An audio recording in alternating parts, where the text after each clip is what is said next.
See?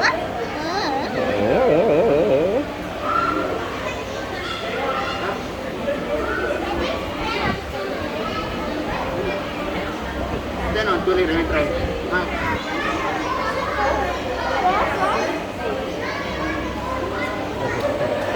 Wow!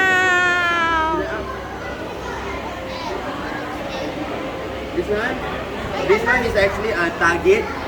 It's actually one of our training tools over here. So how we actually train the animals to touch this target, right? So that it's easier for us to transfer the animals from one location to another location instead of like capturing them or restraining them. So to reduce stress, we actually train them using positive reinforcement.